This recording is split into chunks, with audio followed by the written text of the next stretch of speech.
अब हम आते हैं मेन अपने काम पे। कल वाली क्लास में जो हुआ किसी को कुछ भी याद है? कल क्या हुआ था? कार्ड्स बनाए थे, बिल्कुल बनाए थे। और क्या बनाया था?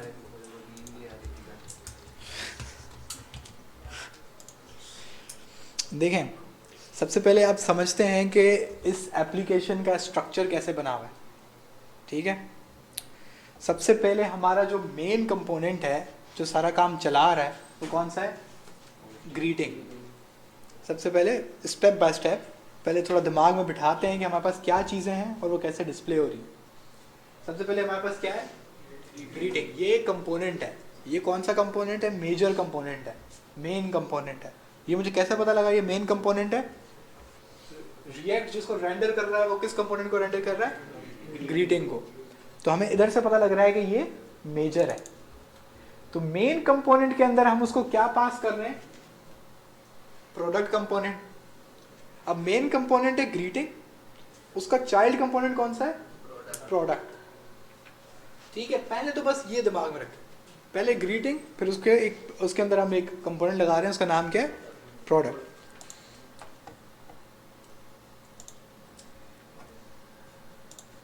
उसके बाद ये जो प्रोडक्ट हमारा कंपोनेंट है इसमें क्या है? सिंपल एक इमेज है और एक हेडिंग है। अब इसको आप अपनी तरफ से बढ़ा भी सकते हैं, आपको पेज कैसे भी बनाना है ये आपकी मर्जी है। ठीक है, अभी तक मैंने सिर्फ इसमें सिंपलिसिटी के लिए क्या लिखा हुआ है कि मैंने इमेज लगाई हुई है और एक HT लगाया हुआ है। इजी दिमाग में बैठ रहा है कि पहले ग्रीटिंग कंपोनेंट है, ग्रीटिंग कंपोनेंट के नीचे प्रोडक्ट है। अब ग्रीटिंग कंपोनेंट इस प्रोडक्ट कंपोनेंट को 3 दफा चलाता है। ठीक है, एक दफा नहीं, कितनी बार? 3 दफा चलाता है। यानी कि एक ही कंपोनेंट को ग्रीटिंग कंपोनेंट 3 दफा कॉल करता है। सिंपल, बहुत इजी, और कुछ भी नहीं कर रहा। पहले हमने रफ करके देखा था, अब उसके बाद हमने कहा कि एक जैसा डेटा नहीं चाहिए, डेटा हमें अलग अलग चाहिए। तो उसके लिए हमने क्या चीज़ यूज़ की? प्रॉप्स। क्या चीज़ यूज़ की? प्रॉप्स। हमें ये कॉन्सेप्ट पता था कि फंक्शन पैरामीटर्स उठाता है। हमें ये बात पता थी कि जब हम एक फंक्शन बनाते हैं उसको जब हम जहाँ पे कॉल करते हैं उसके अंदर अगर हम कोई भी चीज़ पास करेंगे तो वो उसका क्या बन जाएगा? आर्ग्यूमेंट। वो उसका डेटा है। वो डेटा हम रिसीव करते हैं उस फंक्शन की बॉडी में और उसमें जो भी करा लेते हैं। याद है, तो हमने बहुत किया है। हम एक फंक्शन बनाते थे, उसके अंदर कोई एक पैरामीटर लिखते थे और काम कर लेते थे। ये सेम काम अगर मैं इसको, आपके पता नहीं क्यों होश खफा हुए मुझे दिख रहे हैं दोबारा, अगर मैं आपको थोड़ा सा याद दिलाऊं, पुरानी फाइलें पड़ी हुई होंगी हमारे पास, तो वेब डेव 2, तो ये तो HTML है। CSS हमने कहाँ लिखी है भाई? किसी ने उड़ा तो नहीं दिया? अच्छा 2 है, सॉरी 1। ये JS क्लास, और JS क्लास की ये आपकी आई थिंक index.js है। हाँ, ये वाली फाइल है। तो इसमें हमने एक कॉन्सेप्ट पढ़ा था डेटा उठाने वाला। तो डेटा उठाने वाला फंक्शन ये रहा। अब देखें इस फंक्शन में हमने क्या किया था, बहुत सिंपल फंक्शन है। वो फंक्शन क्या करता है? इस डेटा को उठाओ। ये रिकरेंट फंक्शन है या रिकर्सिव फंक्शन है,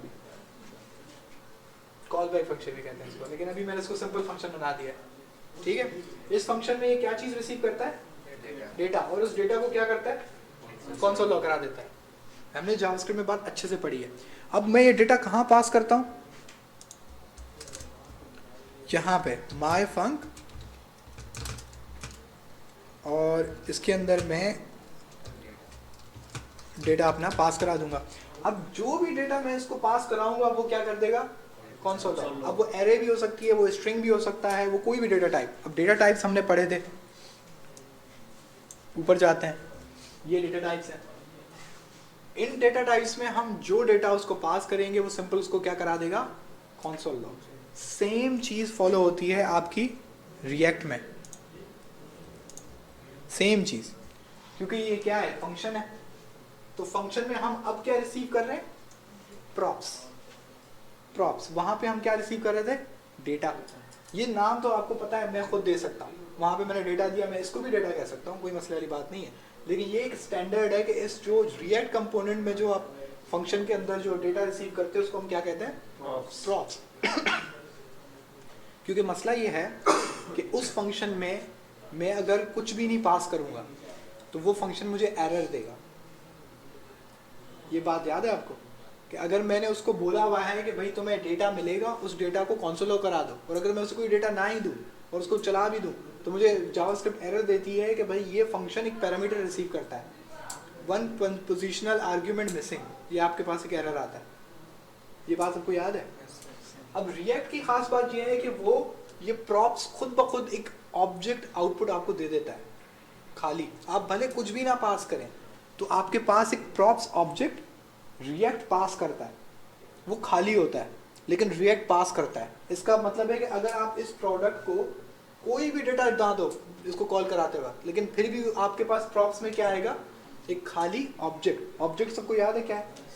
कोई ऐसा इस वक्त है जिसको ऑब्जेक्ट में मसला हो कि ऑब्जेक्ट दिखता कैसा है और है क्या? सबको क्लियर है? देखो शर्माने वाली बात नहीं है, थोड़े थोड़े से ही बच्चे हैं इसमें, कौन सी शर्माने वाली बात? बोल दो यार मैं भूल गया हूँ। सबको याद है क्योंकि ये इंपॉर्टेंट है। अगर आपको ऑब्जेक्ट का आइडिया नहीं है तो आगे बात फजूल है। सही है, आगे बढ़े। तो प्रॉप्स ऑब्जेक्ट यहाँ पे रिसीव हो रहा है, ठीक है। तो मैं क्या कह रहा हूं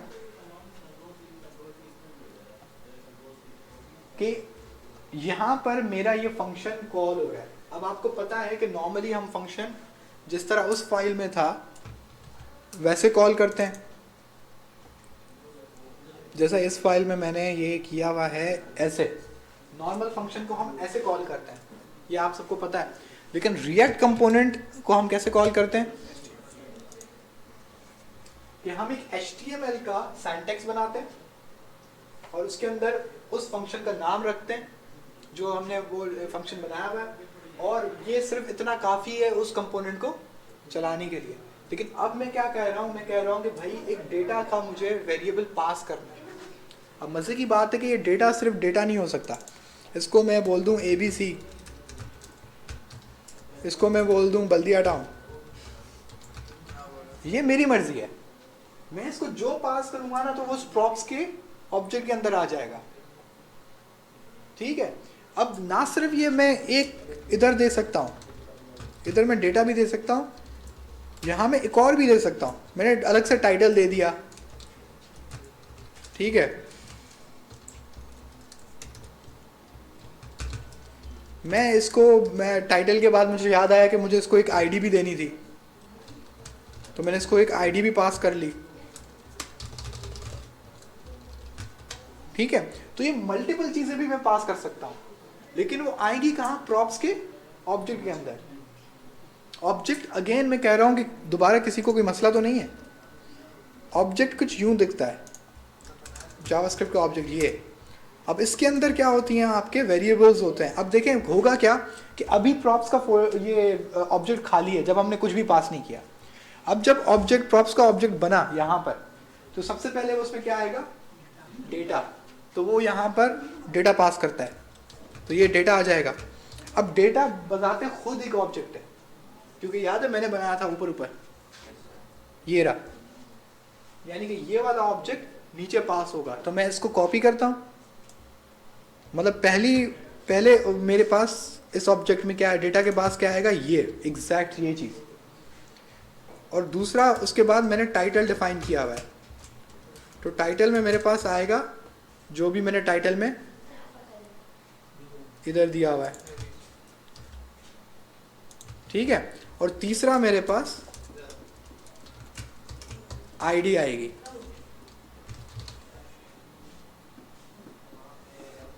ठीक है। तो ये मेरा ऑब्जेक्ट एग्जैक्टली ऐसा प्रॉप्स में आएगा। प्रॉप्स ऐसे बनता है कि जो भी आप उसको पास करते हैं वो एक ऑब्जेक्ट के अंदर वो सारे वेरिएबल्स ऐसे जमा होके आपको मिल जाते हैं आपके कंपोनेंट के अंदर। अब जब हम मुझे कंपोनेंट के अंदर मिल जाएगा, कंपोनेंट के अंदर मुझे मिल गया, तो ये तरीका आपको मैंने बताया था ऑब्जेक्ट का डेटा उठाने का। दो डेटा टाइप बड़े मुश्किल थे, एक तो एरे था, एक ये ऑब्जेक्ट था। एरे में हम कैसे डेटा उठाते थे, स्क्वायर ब्रैकेट लगा के 0 1 2 जो भी उसका इंडेक्स नंबर है।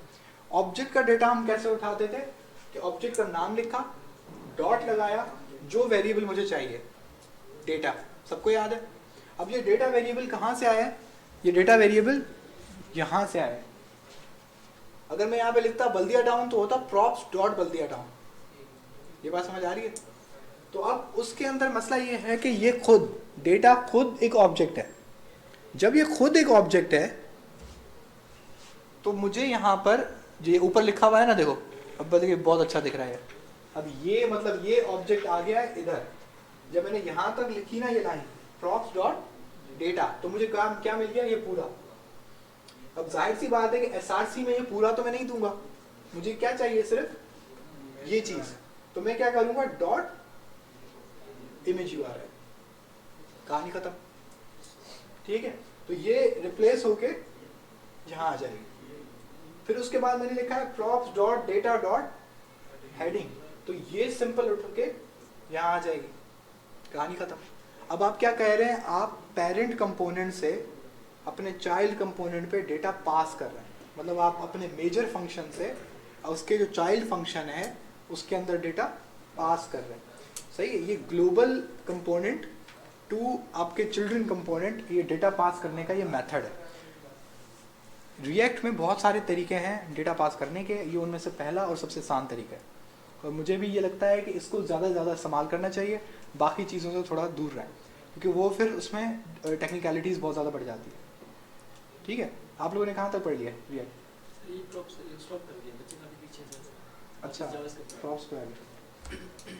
तो ये थी जी प्रॉप्स प्रॉपर्टी। इसका सिंपल काम है एक जगह से डेटा उठा के दूसरी जगह पे भेज देना। अब मसला क्या है, वैसे तो इसमें डीस्ट्रक्चरिंग आती है।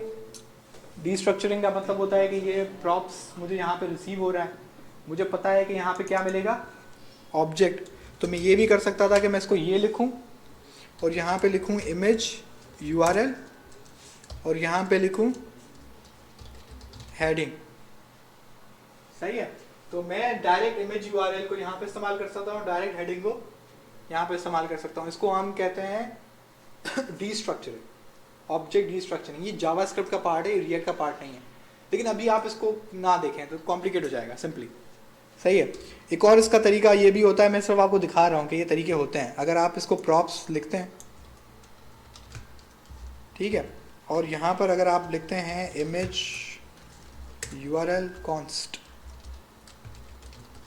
ठीक है, इमेज यूआरएल कॉमा आपका हो गया दूसरा क्या है, हेडिंग।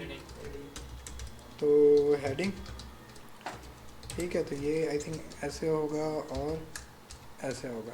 तो ये एक जावास्क्रिप्ट का मेथड है जिसमें हम इससे डेटा आएगा, नाम आएगा उसका। सही है, तो ये क्या हो गई, दोबारा से ऑब्जेक्ट डीस्ट्रक्चरिंग। ठीक है, इससे क्या होता है कि मैं एक ही लाइन में मैंने दो वेरिएबल्स इस ऑब्जेक्ट से निकाल के डिटैच करके, अब होगा ये कि मुझे props dot data dot image URL इस्तेमाल करने के बजाय मैं डायरेक्ट इमेज यूआरएल इस्तेमाल कर दूंगा। लेकिन मैं इसको रिकमेंड नहीं करता, खामखाई क्यों लाइन बढ़ाएं। लेकिन ये एक तरीका है, तो मैंने आपको बता दिया और कि ये होता है, ताकि आपको अगर किसी और का कोड एडिट करने को मिले और उसने ये तरीका इस्तेमाल किया हो तो आप घबरा ना जाओ कि ये क्या हुआ। ठीक है, लेकिन मैं आपको रिकमेंड करूँगा कि आप ये बेसिक मेथड इस्तेमाल करें कि जो आपके पास ऑब्जेक्ट आ रहा है वो पहले उठाएं। मेरा तरीका ये होता है कि जब भी मेरे पास डेटा आता है कहीं भी किसी भी प्रोग्रामिंग लैंग्वेज में, मुझे पता है कि कहीं और से डेटा आ रहा है, किसी एपीआई से आ रहा है, किसी और फंक्शन से आ रहा है, किसी और क्लास से आ रहा है। डेटा आपको कभी भी रिसीव हो, कुछ भी लिखने से पहले सबसे पहले क्या करना चाहिए, कंसोल लॉग। पहले देखोगे डेटा दिख कैसा रहा है, उसके बाद आप डिसाइड करो। अगर आप इसको पहले कंसोल कर लेते हैं ना, तो आपको पता चल जाता है कि इस डेटा के अंदर क्या है, डेटा का एक ऑब्जेक्ट। तो आपको ये बात समझ आ गई कि props डॉट डेटा, आपने फिर props डॉट डेटा को कंसोल लॉग किया तो आपको इस बात समझ आ जाएगी कि इसके अंदर इमेज यूआरएल और हेडिंग है। तो आप उन दोनों को अलग अलग यूज कर लो। इससे बेहतर कि आप सारा लिख के फिर बोलोगे एरर आ गए तो मसला हो जाएगा, क्योंकि एरर बंदे को ना थोड़ा वो डिमोटिवेट कर देते हैं। तो एहतियात से चलो तो ज़्यादा बेटर है कि हर चीज़ पहले चेक करते हुए जाओ। तो इस पे पहले भी बहुत बात हो चुकी है, प्रॉप्स पे बार बार बात हुई है। उसकी वजह यह है कि ये एक इम्पॉर्टेंट टॉपिक है। एक फ्लो ऑफ डेटा रिएक्ट में एक इम्पॉर्टेंट टॉपिक है। इसमें आपके पास एक इसके बाद आएगी कि स्टेट मैनेजमेंट। स्टेट मैनेजमेंट होती है रिएक्ट में कि एक कंपोनेंट से दूसरे कंपोनेंट में डेटा कैसे ट्रांसफ़र करें। ये बात समझ आ रही है? अब मसला क्या है? मसला ये है कि ये 3 प्रोडक्ट्स हैं, ठीक है। मुझे प्रोडक्ट 1 में कोई चेंज हुआ डेटा, फर्ज करें प्रोडक्ट जो ये वाला जो कंपोनेंट है इसके अंदर एक बटन था, ऐड टू कार्ट का बटन था, for example add to cart का बटन है। तो अब इस मेजर वाला जो मेरा कंपोनेंट है उसके अंदर एक और इधर कंपोनेंट लगा हुआ था ऐड उसका कार्ट का, ऐड टू कार्ट का। तो ऐड टू कार्ट के ऊपर 1 आ जाता है, सबको पता है जब भी आप एक न्यू प्रोडक्ट बाय करते हैं। तो बटन परचेज का किसके अंदर है? प्रोडक्ट के अंदर। और कंपोनेंट ऐड टू कार्ट का एक बिल्कुल ही अलग कंपोनेंट है जो कि मेजर कंपोनेंट के अंदर ही लगा हुआ है, ठीक है। तो अब उस कंपोनेंट को कैसे पता लगेगा कि यहाँ से डेटा चेंज हुआ है? ये बात आपको आगे चल के समझ आ जाएगी। वैसे इसको कहते हैं स्टेट मैनेजमेंट। ये वो वाली बात है कि मैं आपके दिमाग में बस थोड़ा डाल रहा हूँ कि ये चीज़ होती है और ये पढ़ेंगे, ताकि आप आगे चल के ये ना बोलो ओ भाई ये क्या है। सही है? तो स्टेट मैनेजमेंट इसको कहते हैं कि एक कंपोनेंट में कोई चीज़ चेंज हो तो दूसरे कंपोनेंट में चेंज हो जाए। पेरेंट से चाइल्ड की तरफ डेटा लाना बड़ा आसान है, ये बात दिमाग में रखें। पेरेंट से चाइल्ड, चाइल्ड से पेरेंट और चाइल्ड से उसके भाई बहन को डेटा भेजना बहुत मुश्किल है, उसमें कॉम्प्लेक्सिटी आ जाती है। अब इसके बहुत सारे मेथड्स हैं कि रिएक्ट हुक्स एक मेथड है, रिडक्स एक मेथड है, ठीक है, एक कॉन्टेक्स्ट एपीआई एक मेथड है, लेकिन चलें वो एक थोड़ा अलग डोमेन है। तो ये कुछ इसके मेथड्स हैं। तो मैं कोशिश करूँगा आप लोगों को मैं रिएक्ट हुक्स पे लेके जाऊँ, वो ज़्यादा बेहतर है, आसान है, ईजी है और जल्दी हो जाता है। रिएक्ट में अगर किसी को पढ़ना हुआ तो रिडक्स पे भी चले जाएंगे, कोई मसले वाली बात नहीं। अच्छा, मैंने आप लोगों से कल कुछ बात कही थी कि मैं आपको कुछ पढ़ाऊँगा, तो मैंने क्या क्या नाम लिए थे, किसी को याद है?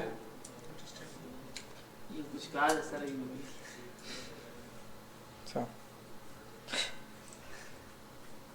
यार मुझे लिख लेना चाहिए था। हाँ 2-3 चीज़ों के मैंने नाम लिए थे, 3 चीज़ों का नाम लिया था कि ये हमें कल पढ़ना है। चलो पुरानी रिकॉर्डिंग लगा लेने में पता लग जाए। अच्छा 1 मिनट, हाँ एक तो चीज़ चलो याद आ गई, ये इम्पोर्ट एक्सपोर्ट एक था। एक तो इम्पोर्ट एक्सपोर्ट वही मैं करने जा रहा हूँ, ठीक है। अब कहानी क्या है कि अभी तक हम जितना काम कर रहे हैं किसके अंदर कर रहे हैं? index.js, ठीक है। तो index.js के अंदर हम सारा कचरा भर रहे हैं, तो जाहिर सी बात है एक वेबसाइट बहुत बड़ी बनेगी तो सारा कचरा एक फाइल में तो नहीं कर सकते, क्योंकि इसमें HTML भी लिख रहे हैं, CSS भी लिख रहे हैं, तो सर अंदाज़ा लगाएं कितनी बड़ी होगी। तो हम बेसिकली करते क्या हैं कि हम एक न्यू फाइल बनाते हैं, कहाँ पे? इस सोर्स के फोल्डर में ही। समझ लिया? पब्लिक का फोल्डर पता नहीं क्यों खोला था मैंने। हम सारा काम किस में करेंगे? सोर्स, SRC के अंदर मैं क्या करता हूँ, एक न्यू फाइल बनाता हूँ, इसका नाम मैं रखता हूँ product.js। अभी ख्याल करें कि जो मैं कंपोनेंट बनाने जाऊंगा ना, वो नेम और इस फाइल का नेम एग्जैक्ट सेम होना चाहिए। ये एक प्रैक्टिस है, ठीक है। इसके 2 वजूहत आएंगे, अभी जब हम इंपोर्ट एक्सपोर्ट पढ़ेंगे तो उसमें आपको पता लग जाएगा, लेकिन जनरल ये आपका स्टैंडर्ड है कि एरर्स से बचना है तो फाइल का नेम और अपने कंपोनेंट का नेम सेम रखें, ये ध्यान में रखें। किसका? सारे जितने कंपोनेंट्स आप बनाओ, और उसके में ये अगर उसमें आप अगर 2 कंपोनेंट रखने तो फिर आप एक डिफ़ॉल्ट बनाओगे, एक डिफ़ॉल्ट आउटपुट बनाओगे। जाहिर सी बात है कि 2 कंपोनेंट तो एक साथ इसमें से आउटपुट नहीं होंगे, अगर होंगे तो फिर भी उसको फिर नेम्ड, वैसे ये पढ़ते हैं अभी, वो परेशान हो जाएंगे तुम्हारे दोस्त, ठीक है। अब product.js इसके अंदर मैं क्या करता हूँ, सबसे पहले आपको करना ये है import react, क्योंकि इसके अंदर react लिखने जा रहे हैं ना, तो react तो सबसे पहले import करनी पड़ेगी। तो सबसे पहले मैंने import react कर दी, उसके बाद सिंपल मैं फंक्शन बनाऊंगा, बल्कि एक काम करते हैं, पंचायत से बचते हैं, इंडेक्स में आओ और ये प्रोडक्ट का ये मेरा फंक्शन लिखा हुआ है, करेक्ट। इस फंक्शन को मैं कट करता हूँ, प्रोडक्ट में आता हूँ, इसको मैं पेस्ट कर देता हूँ। अब मज़े की बात यह है कि जाहिर सी बात है मेरे पास एक एरर आएगा, ठीक है। क्या कर रहा है? नहीं नहीं, इम्पोर्ट हुआ ही नहीं, एक्सपोर्ट नहीं हुआ, कैसे चला देगा? अच्छा मैंने वो सेव नहीं किया है। अरे अब कब आ रहा होगा? हाँ, अब एरर इसको आ रहा है, क्या कह रहा है आपको? प्रोडक्ट इज़ नॉट डिफाइंड, क्योंकि वो कंपोनेंट मैंने उठा के दूसरी फाइल में डाल दिया है। अब मज़े की बात है कि ये जो इम्पोर्ट रिएक्ट किया हुआ है ना, ये काम हम भी कर सकते हैं। यही करना पड़ेगा अगर आप कंपोनेंट दूसरी फाइलों में रखते हैं। आपको इम्पोर्ट करा के कहाँ लाना है? इंडेक्स में, जहाँ पे आप उसको इस्तेमाल कर रहे हो। कोई किसी भी कंपोनेंट को आप तब तक किसी फाइल में इस्तेमाल नहीं कर सकते जब तक आप उसको उसकी मेजर फाइल जिसमें वो फंक्शन लिखा हुआ है वहाँ से इम्पोर्ट ना कराए। लेकिन इम्पोर्ट कराने के लिए एक्सपोर्ट कराना पड़ता है। चाइना से कोई माल एक्सपोर्ट हो रहा है तो ही पाकिस्तान में इम्पोर्ट होगा ना। चाइना से एक्सपोर्ट ही नहीं होगा तो यहाँ पे क्या इम्पोर्ट करोगे? या उल्टा कर लो। तो सबसे पहले तो हम क्या करेंगे? एक्सपोर्ट। अब एक्सपोर्ट करने के दो तरीके हैं, दो मेजर तरीके हैं, सही है। पहले ये तरीका देखते हैं। या अभी तक तो आपको समझ आ रहा है क्या हो रहा है? सारी चीज़ें सेम है। अब ये जावास्क्रिप्ट की चीज़ है, ये रिएक्ट की चीज़ नहीं है जो अभी मैं कराना चाह रहा हूँ। इसको हम कहते हैं एक्सपोर्ट। ये कीवर्ड है जावास्क्रिप्ट का, डिफ़ॉल्ट, और इस फंक्शन का नाम एक्सपोर्ट डिफ़ॉल्ट प्रोडक्ट। और इस इंपोर्ट एक्सपोर्ट मेथड को हम कहते हैं डिफ़ॉल्ट एक्सपोर्ट या डिफ़ॉल्ट इंपोर्ट, सही है। इसको सिंपल डिफ़ॉल्ट इंपोर्ट कहते हैं। और इसका क्या मतलब है ये भी हम बताते हैं। सिंपल जितना लिखने से हो जाएगा। ये अभी एक्सपोर्ट हुआ है, एक्सपोर्ट हुआ है, अभी हमें इसको इंपोर्ट करना है। अगर आप देखो तो अभी भी एरर बरकरार है। एक्सपोर्ट हो गया है, इंपोर्ट नहीं हुआ। समंदर में पहुंच गया, अभी पाकिस्तान तो आने दो, रास्ते में डूब गया है। अभी इसको यहाँ पे हम इंपोर्ट करेंगे तो उधर मैं एक कमेंट कर देता हूँ, कंपोनेंट्स, ठीक है। अब मैं इंपोर्ट करवाता हूँ। आज ये इसको पकड़ लेता है ये VS कोड। PR लिखो सबसे पहले, पकड़ लेता है। कहीं भी लिखो, किसी भी फोल्डर में कंपोनेंट लिखो, VS कोड इसको पकड़ लेगा। उसका पहला सिर्फ वर्ड लिखो तो, और अगर आप इसको एंटर मारोगे तो बड़े मज़े से पूरा भी कर देगा। अब उसने क्या किया है? इंपोर्ट प्रोडक्ट फ्रॉम, ये क्या है? उस फाइल का नाम है। ये पाथ डिफाइन जो आप href, src, HTML से करते आ रहे हैं, तो सिंपल उसने उस फाइल का रेफरेंस दे दिया। और .js क्यों नहीं लिखा? इसका मतलब आपको पता है .js का, क्योंकि वो JS की फाइल ही तो उधर .js लिखने का जरूरत नहीं है। अगर .css है या कोई और किस्म की फाइल है तो आपको यहाँ पे उसका एक्सटेंशन लिखनी पड़ती है। जिस तरीके से मैंने ऊपर .css लिखा हुआ है, यहाँ पे .js इसलिए नहीं है क्योंकि ये JS है। तो इम्पोर्ट प्रोडक्ट हो गया। अब ज़रा पीछे चलते हैं। चलिए। इसमें तुम लोग कंपोनेंट नहीं बना रहे होंगे? नहीं, लेकिन वो इम्पोर्ट तो कराओगे ना। इंपोर्ट तो कराएंगे। तो हमारी कोड चल गया। अब कोड हमारा चल गया, आप देख रहे हैं कि थोड़ा साफ सुथरा हो गया, सही है। मेजर इंडेक्स .js की फाइल थोड़ी साफ सुथरी हो गई। इसमें सिर्फ मेन फंक्शन है और बस ये डेटा वाला है। तो अब हम एक काम करते हैं, इस डेटा को भी एक्सपोर्ट करा देते हैं। जैसे src पे मैं आता हूँ, एक्सपोर्ट करता हूँ इसको, मैं कहता हूँ डेटा लिस्ट .js, ठीक है। अब इस लिस्ट को मैं दोबारा कॉपी करता हूँ, मैं दोबारा लिखूँ सारा, तो और थोड़ा साफ सुथरा हो गया, ठीक है। डेटा लिस्ट में अब दोबारा एक एरर आएगा, क्या बोलेगा कि भैया product data is not defined. Product data basically इस वेरिएबल का नाम है जो मैंने उसके लिए इस्तेमाल किया हुआ है। तो मैंने ये पेस्ट करा दिया, ठीक है। अब आपको क्या लगता है मैं क्या करूँगा आगे? अच्छा, इसमें मुझे वो इंपोर्ट रिएक्ट की ज़रूरत है? इस फाइल में मुझे इंपोर्ट रिएक्ट की ज़रूरत है? क्यों? क्यों? ये तो सिंपल एक एरे नहीं है, इसमें कौन सी रिएक्ट लग रही है? ये सिंपल जावास्क्रिप्ट का एक ऑब्जेक्ट है, एक एरे है, एरे के अंदर ऑब्जेक्ट्स हैं, और ये सिंपल var एक जावास्क्रिप्ट का ही वो है, कीवर्ड है। इस पे कहीं भी रिएक्ट लग रहा है, कोई भी रिएक्ट का फंक्शन इधर लग रहा है? नहीं लग रहा, तो इधर इंपोर्ट रिएक्ट कराने की जरूरत नहीं है, सही है। हर चीज़ में लगा देना अगर फॉर सेफ्टी, तो कोई मसले वाली बात नहीं है, लेकिन चलो। अच्छा, अब हम एक काम करते हैं, हम इसको कहते हैं एक्सपोर्ट। अब मैंने ये क्या किया, क्या कर दिया, लेकिन इसको ऐसे नहीं होना चाहिए था, जावास्क्रिप्ट होगा ये भी। ये भी जावास्क्रिप्ट ही है जो आप पढ़ रहे हो। प्रोडक्ट्स डेटा, इसके आगे लिखते हैं for each। अभी जावास्क्रिप्ट पहले तो मैंने ऐसे किया था, याद है, एक्सपोर्ट डिफॉल्ट प्रोडक्ट्स डेटा। ये भी सही है, ये भी सही है, लेकिन इस तरीके को कौन नाम क्या दे रहे थे, डिफॉल्ट एक्सपोर्ट। नाम क्या दे रहे थे, डिफॉल्ट एक्सपोर्ट। Default export. अब ये वाला जो तरीका है ना कि भाई जो चीज़ एक्सपोर्ट करनी है ना, तुमने जो भी चीज़ एक्सपोर्ट करनी है उसके नाम से पहले बस एक्सपोर्ट लिख दो तो वो एक्सपोर्ट हो जाएगी, इसको हटा दो तो ये भी एक्सपोर्ट हो गई। अब इसको हम कहते हैं नेम्ड एक्सपोर्ट। क्या कहते हैं, नेम्ड एक्सपोर्ट। Named export. दोनों का फर्क हमें उधर पता लगेगा index.js में। अब ये यकीनन एरर आएगा, ठीक है। अच्छा, मैंने इस फाइल का नाम जो है वो एम डेटा लिस्ट वगैरह लिख दिया है क्योंकि ये कोई रिएक्ट का कंपोनेंट तो नहीं था।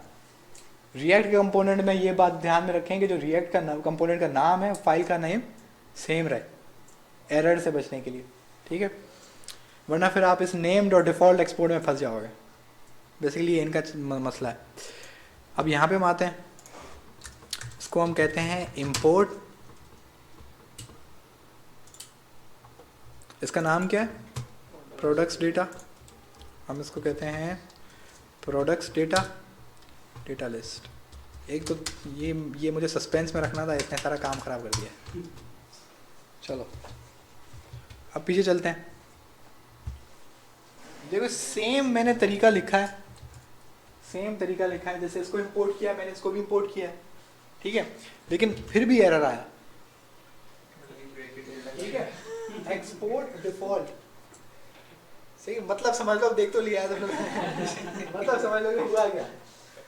एक्सपोर्ट इतना भी इंटेलिजेंट नहीं होना चाहिए बंदा, पढ़ा है वैसे। Export default was not found. मसला ये है कि ये वाला जो तरीका है ना कि डायरेक्ट जो चीज़, हाँ डायरेक्ट जो चीज़ तुम्हें चाहिए उसका नाम लिखो और फ्रॉम उसकी फाइल का नाम लिखो, ये डिफ़ॉल्ट एक्सपोर्ट इंपोर्ट का तरीका है, सही है। ये आप डिफ़ॉल्ट इंपोर्ट कराने की कोशिश कर रहे हो, लेकिन ये यहाँ पे इसलिए एप्लीकेबल नहीं है क्योंकि यहाँ पर आपने डिफ़ॉल्ट कराया ही नहीं, ये नेम्ड करवाया है। तो नेम्ड में ये ज़रूरी है कि आप इसके ऊपर ब्रैकेट्स लगा दो बस और पीछे आओ, आपका काम चल जाएगा।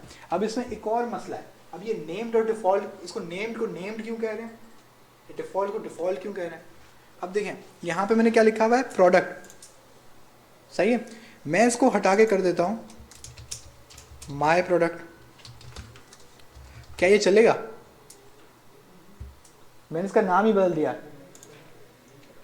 प्रोडक्ट में इसका नाम क्या है, प्रोडक्ट, और इसका मैंने यहाँ पे नाम क्या रख दिया, माय प्रोडक्ट। अब मसला ये बनेगा कि मैं माय प्रोडक्ट को यहाँ से कॉपी करूँगा,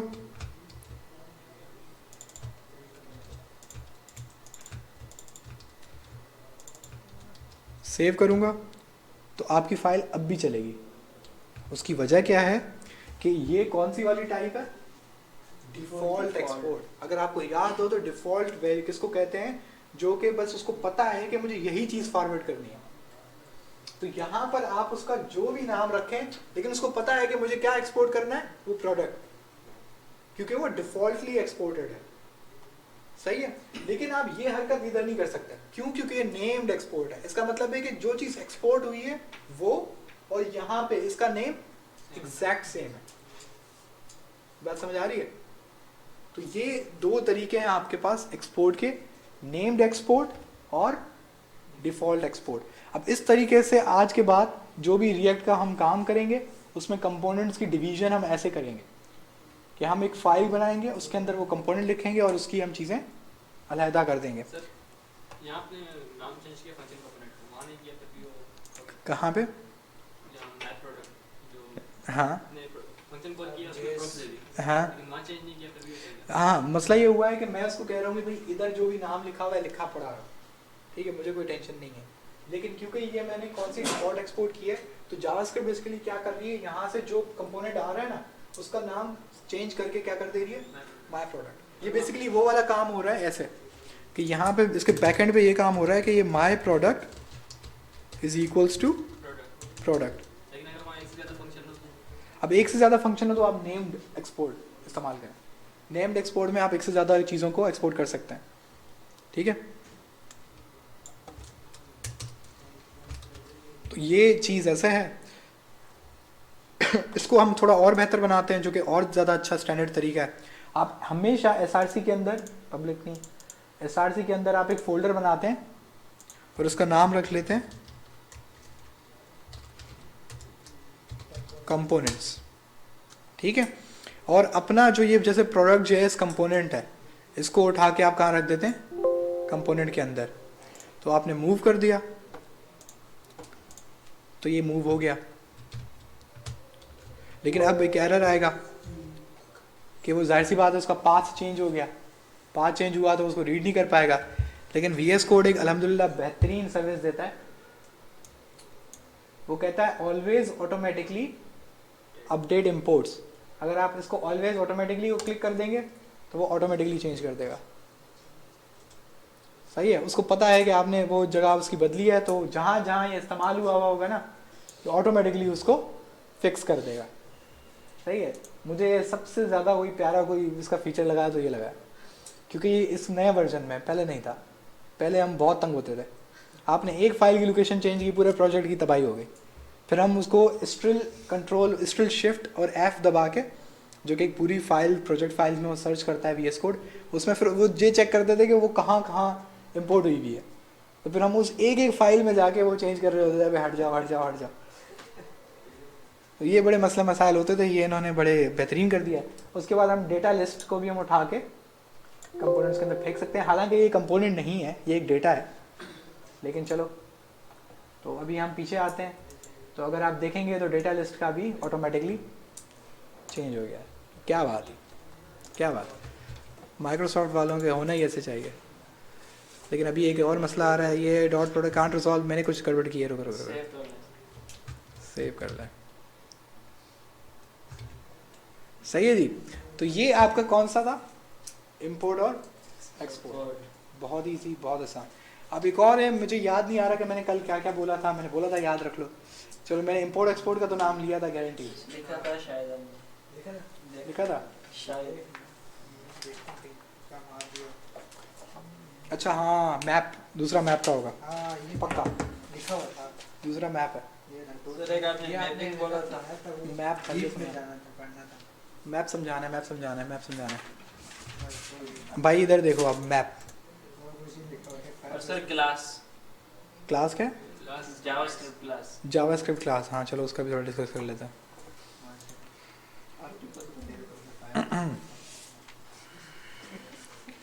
वैसे जेएस क्लास एक बहुत बड़ा टॉपिक है, उसको रिएक्ट के बाद रखते हैं, क्योंकि रिएक्ट फंक्शंस पे चल जाएगी। कहा तो था कल, मुझे नहीं पता छोटा है बड़ा है। मैंने क्या बोला था क्लास में, मुझे याद नहीं आ रहा। क्लास बोला था सर। क्लास कंपोनेंट तो नहीं थे। क्लास कंपोनेंट हो गए, हाँ चलो ठीक है, देख लेते हैं। इसको पहले देखते हैं मैप को। अब मैप को क्या है, मैंने add is equals to, three console में हाँ कंसोल में,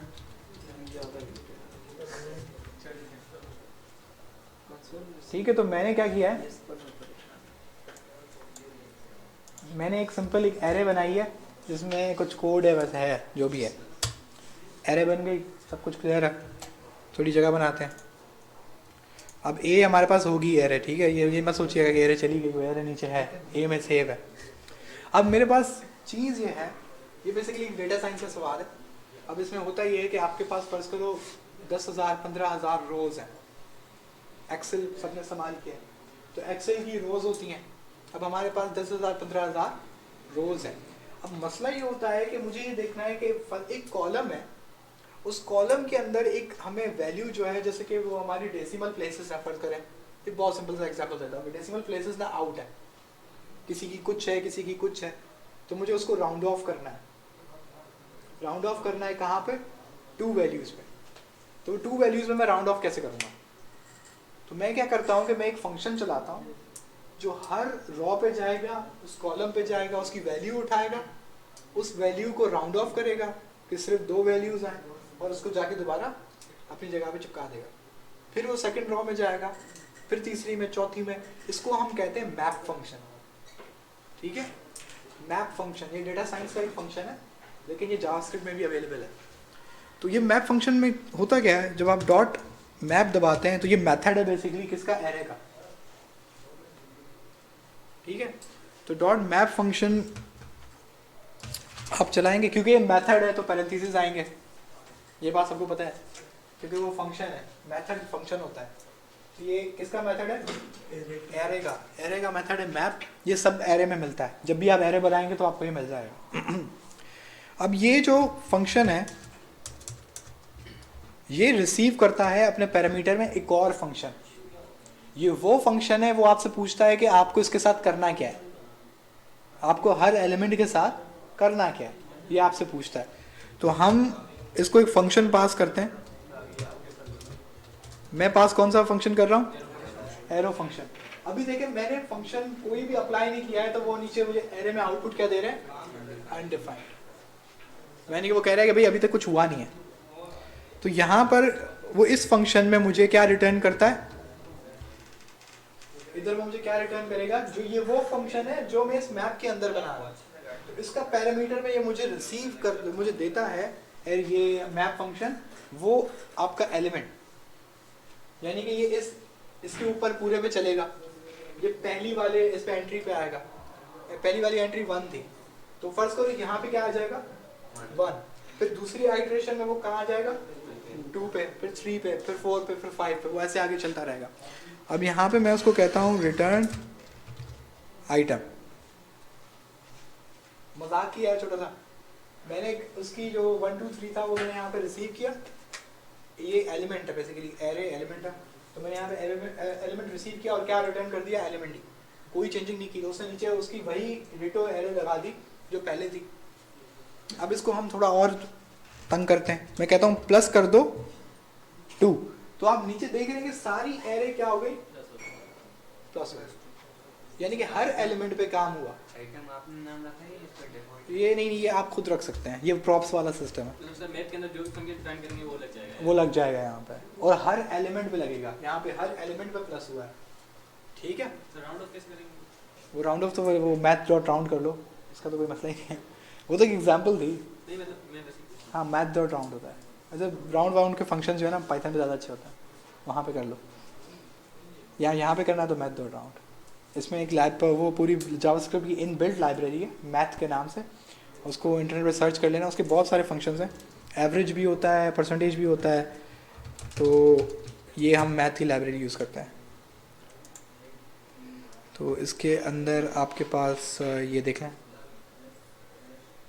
यूलर्स नंबर, पाई, SQRT, सही है, round, ceiling, floor, truncate.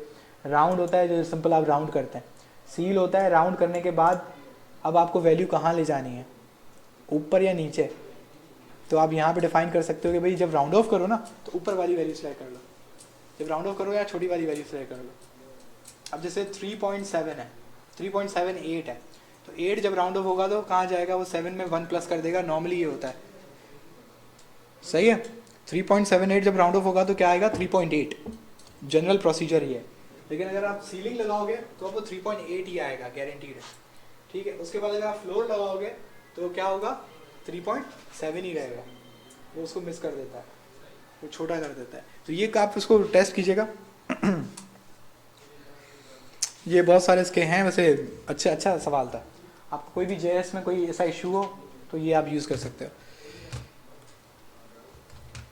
Python में डायरेक्ट होता है, इसमें कोई लाइब्रेरी की ज़रूरत नहीं है, आप डायरेक्टली डॉट राउंड लिखो हो जाएगा।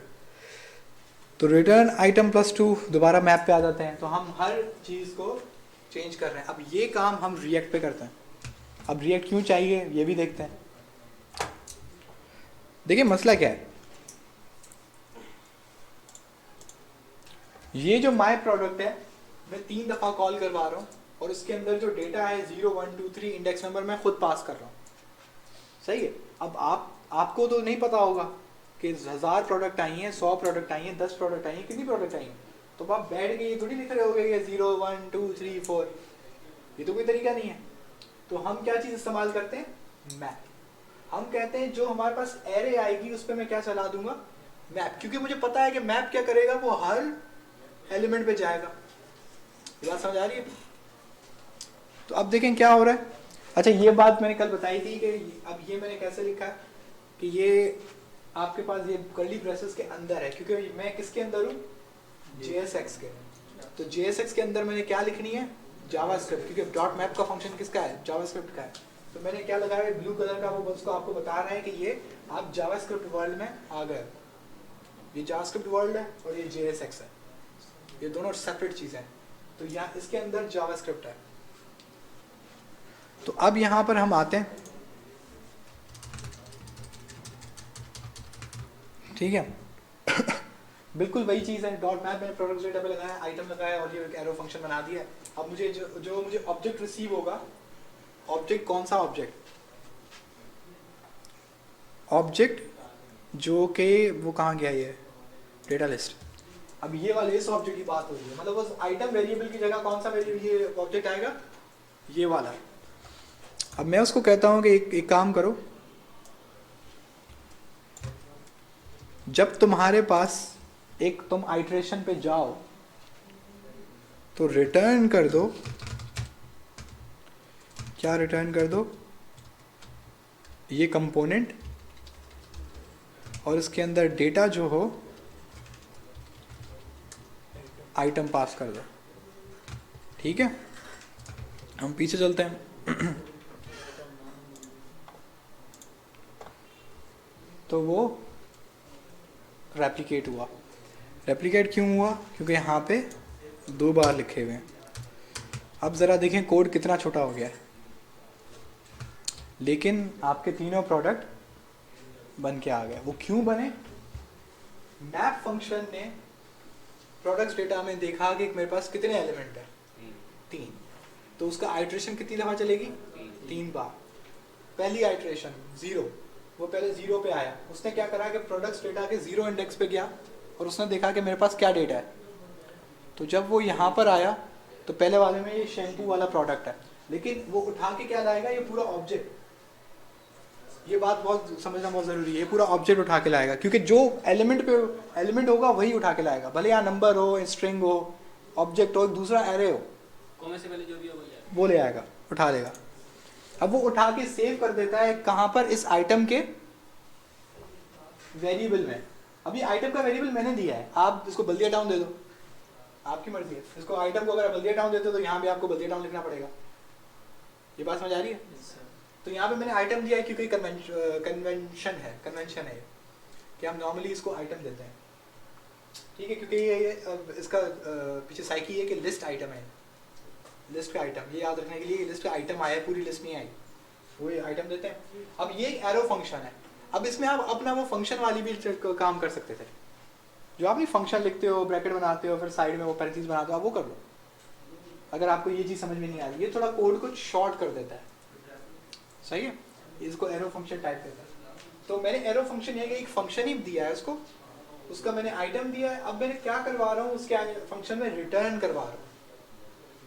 ठीक है, रिटर्न करवा रहा हूँ एक पूरा का पूरा कंपोनेंट। मैं ये रिटर्न क्यों करवा रहा हूँ, क्योंकि मैं किसके अंदर हूँ, जावास्क्रिप्ट के अंदर, लेकिन मुझे चाहिए क्या, JSX।